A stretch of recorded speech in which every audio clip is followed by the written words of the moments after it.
चलिए स्टार्ट करते हैं आज की क्लास। आज की क्लास में हम देखेंगे अकाउंटेंसी में एडमिशन ऑफ पार्टनर से रिलेटेड एमसीक्यूज, जो कि बोर्ड एग्जामिनेशन के लिए बहुत ही इंपॉर्टेंट है। इसके साथ साथ बीकॉम एंट्रेंस में भी काफ़ी हेल्पफुल होगा, तो वीडियो को बिना स्किप किए अंत तक जरूर देखिए। चलिए देखते हैं क्वेश्चन नंबर 1। नए साझेदार द्वारा ख्याति के लिए लाई गई नगद राशि वर्तमान साझेदारों द्वारा किस अनुपात में बांटी जाती है? In which ratio the cash brought in for goodwill by the new partners is shared by the existing partners. Option यहाँ पे अवेलेबल है। ए है लाभ विभाजन अनुपात प्रॉफिट शेयरिंग रेशियो, बी है पूंजी अनुपात कैपिटल रेशियो, सी है त्याग के अनुपात में सैक्रिफाइसिंग रेशियो, डी है नन ऑफ दिस, इनमें से कोई नहीं। तो जो नए साझेदार द्वारा ख्याति की रकम लाई जाती है, वो जो वर्तमान साझेदार होते हैं जितना जितना अपने हिस्से से त्याग करते हैं नए साझेदार के लिए, उसी अनुपात में उस ख्याति की रकम को बांटते हैं। तो यहाँ पे जो ऑप्शन सी है त्याग के अनुपात में सैक्रिफाइसिंग रेशियो, यही इसका सही आंसर होगा। तो यहाँ पे जो आंसर है वो है ऑप्शन सी। Question number 2। त्याग अनुपात निकाला जाता है। Sacrifice ratio is ascertained at the time of, मतलब त्याग का अनुपात कब निकाला जाता है? ऑप्शन यहाँ पे दिया गया है। ए है साझेदार की मृत्यु पर डेथ ऑफ पार्टनर, बी है एक साझेदार के अवकाश ग्रहण करने पर रिटायरमेंट ऑफ अ पार्टनर, सी है एक साझेदार के प्रवेश पर एडमिशन ऑफ अ पार्टनर, और डी है इनमें से कोई नहीं नन ऑफ दिस। तो त्याग का अनुपात निकालने की जरूरत तब पड़ती है जब कोई नया साझेदार साझेदारी फर्म में प्रवेश करता है। तो इसका जो सही आंसर होगा वो होगा ऑप्शन सी, एक साझेदार के प्रवेश पर admission of a partner. Question number 3। यदि नए साझेदार के प्रवेश के समय पुस्तकों में लाभ हानि खाते का शेष है तो इसे हस्तांतरित किया जाएगा। If at the time of admission of new partner some profit and loss balances appears in the book, it will be transferred to, मतलब जब कोई नया साझेदार साझेदारी फर्म में प्रवेश करता है और प्रॉफिट एंड लॉस अकाउंट का कोई बैलेंस है तो उसको कहाँ ट्रांसफ़र किया जाएगा? ऑप्शन यहाँ पे दिया गया है। ए है लाभ हानि समायोजन खाते में profit and loss appropriation account में, बी है सभी साझेदारों के पूंजी खाते में ऑल पार्टनर्स कैपिटल अकाउंट, सी है पुराने साझेदारों के पूंजी खाते में old partners capital account, D है पुनर्मूल्यांकन खाते में रीवैल्यूएशन अकाउंट। तो इसका जो सही आंसर होगा वो होगा सी, पुराने साझेदारों के पूंजी खाते में ओल्ड पार्टनर्स कैपिटल अकाउंट। जब कोई नया साझेदार साझेदारी फर्म में प्रवेश करता है तो उस तिथि तक जितने भी प्रॉफिट एंड लॉस अकाउंट के बैलेंसेज होते हैं, रिजर्व होते हैं, सारे ओल्ड पार्टनर में डिवाइड करके बांट दिया जाता है। तो इसका जो सही आंसर है वो है सी। Question number 4। नए साझेदार द्वारा ख्याति की राशि नगद लाने पर पुराने साझेदारों द्वारा बांटी जाती है। मतलब जो नया साझेदार ख्याति की रकम नगद लाता है, पुराने साझेदार किस अनुपात में बांटते हैं? ऑप्शन यहाँ पे ए दिया है त्याग के अनुपात में सैक्रिफाइसिंग रेशियो, बी है पुराने अनुपात में ओल्ड रेशियो, सी है नए अनुपात में न्यू रेशियो, डी है बराबर अनुपात में इक्वली। तो इसका जो राइट आंसर होगा वो होगा ऑप्शन ए, त्याग अनुपात में सैक्रिफाइसिंग रेशियो। Question number 5। पुनर्मूल्यांकन खाता में नाम पक्ष पर जमा पक्ष का आधिक्य है। यहाँ नाम पक्ष का मतलब डेबिट से है, जमा पक्ष का मतलब क्रेडिट से है। Excess of the credit side over the debit side of revaluation account is, मतलब अगर नाम पक्ष मतलब डेबिट साइड जमा मतलब क्रेडिट साइड का अधिक है तो क्या होगा? तो यहाँ पर ऑप्शन जो दिया गया है, ए है प्रॉफिट, बी है लॉस, सी है गेन, डी है एक्सपेंसेस।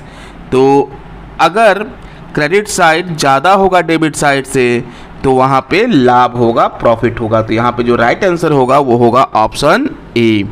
Question number 6। नए साझेदारी ठहराव के बाद तैयार किए गए चिट्ठे में संपत्तियों तथा दायित्वों का लेखा किया जाता है।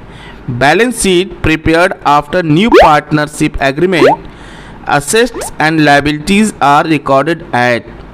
ऑप्शन यहाँ पे है ओरिजिनल वैल्यू पे, बी है रीवैल्यूएट फिगर पुनर्मूल्यांकित मूल्य पर, सी है एट रियलाइजेबल वैल्यू वसूली योग्य मूल्य पर, और डी है चालू लागत पर एट करेंट कॉस्ट।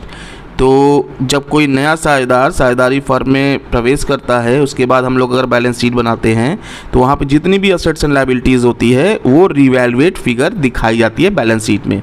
तो इसका जो राइट आंसर होगा वो होगा ऑप्शन बी पुनर्मूल्यांकित मूल्य पर रिवैल्यूएट फिगर। क्वेश्चन नंबर 7, ए तथा बी साझेदार हैं जो 5/3 में लाभ हानि बांटते हैं। वे सी को 3/10 भाग के लिए फर्म में शामिल करते हैं। यदि सी 1/5 भाग ए से तथा 1/10 भाग बी से लेता है तो नया लाभ विभाजन अनुपात होगा। A and B are partners sharing profit in the ratio 5:3.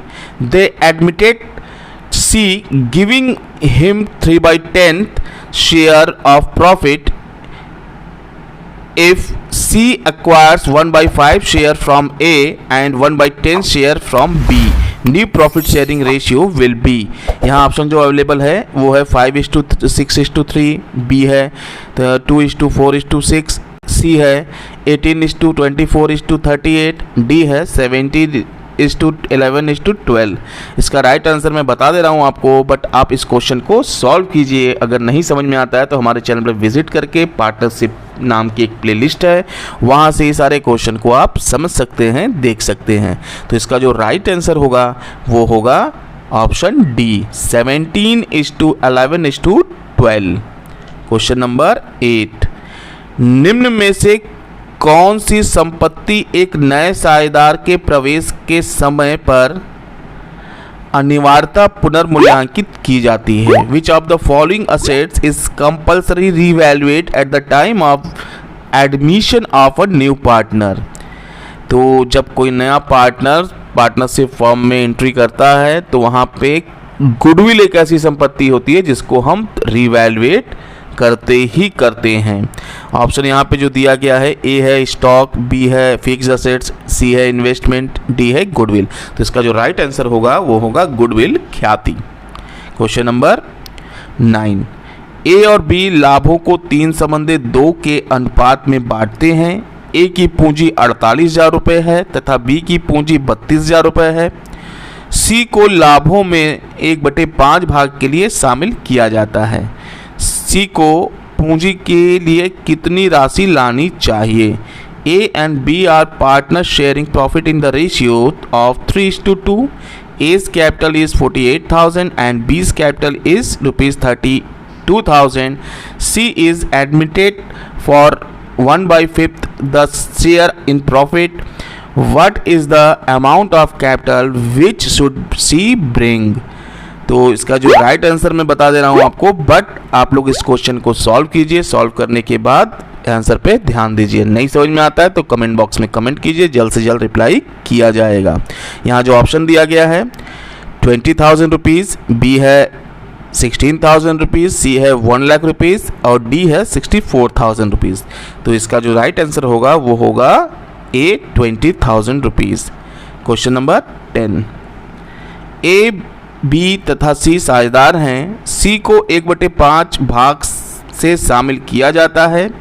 सी अपने भाग के लिए 1,20,000 रुपये पूंजी के रूप में लाता है। फर्म का शुद्ध मूल्य है। A and B are partners. C is admitted with 1/5 share. She brings ₹1,20,000 as his share towards capital. The total net worth of the firm is। इसका भी राइट आंसर बताते हैं, लेकिन आप लोग सॉल्व करने के बाद ही आंसर पे ध्यान दीजिए। ऑप्शन यहाँ जो अवेलेबल है वो है 1,00,000 रुपीज़, बी है 4,00,000 रुपीज़, सी है 1,20,000 रुपीज़ और डी है 6,00,000 रुपीज़। तो जो नेटवर्थ यहाँ पे होगा वो होगा ऑप्शन डी 6,00,000 रुपीज़। अभी के लिए बस इतना ही, मिलते हैं नेक्स्ट वीडियो में। वीडियो पसंद आया हो तो इसको लाइक कीजिए और ज्यादा ज्यादा शेयर कीजिए ताकि हर एक बच्चे तक पहुंच सके। अगर आपने अभी तक हमारे चैनल को सब्सक्राइब नहीं किया है तो सब्सक्राइब कीजिए, साथ में बेल आइकन को जरूर दबाइए ताकि लेटेस्ट अपडेट आपको मिलता रहे। धन्यवाद। आपका समय शुभ हो।